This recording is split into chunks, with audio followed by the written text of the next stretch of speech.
আজকের ভোর 5:30টার দিকে ঘুম ভেঙে গেছে, তাই আর বিছানায় বসে না থেকে বাসি কাজগুলো সেরে নেব। যত তাড়াতাড়ি কাজ সারবো তত তাড়াতাড়ি কাজ সারা হয়ে যাবে। আর এদিকে হচ্ছে বেলাটাও ছোট, আর এদিকে মেয়ের খাবার দাবার অনেক কিছু আছে। যাই হোক, চলো, বলতে বলতে অনেক কাজ সারা হয়ে গেছে। ওদিকে বাসি হাঁড়িটাকে মেজে নিয়েছি, আর শাল জলে জামা কাপড়গুলো ডুবিয়ে রেখে দিয়েছি। তারপরে ঘরটাকে ঝাড় দিয়ে মুছে নিলাম। তারপরে এসে এই যে গাছে জল দিয়েছি। গাছে জল দেওয়ার পর জামা কাপড়গুলো ধুয়ে মিলে দিয়েছি, সেটা তোমাদেরকে দেখায়নি। মা ওদিকে গেছিলো ঠাকুরকে ধূপ দিতে, আর এদিকে হচ্ছে কম্বলটাকে আমি রোদে দিয়ে দিয়েছিলাম।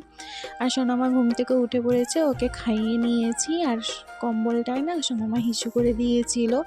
আর এদিকে হচ্ছে রান্নার জোগাড় হয়ে গেছে। আর এদিকে রান্না বান্না চলছে, ফুলকপি আলুর তরকারি, ওলকপি আলু ভাজা। আমি আজকে রান্নার দিকটাই যাইনি। তারপর সোনামাকে স্নান করে খাইয়ে দিয়েছি, তারপর নিজে স্নান করে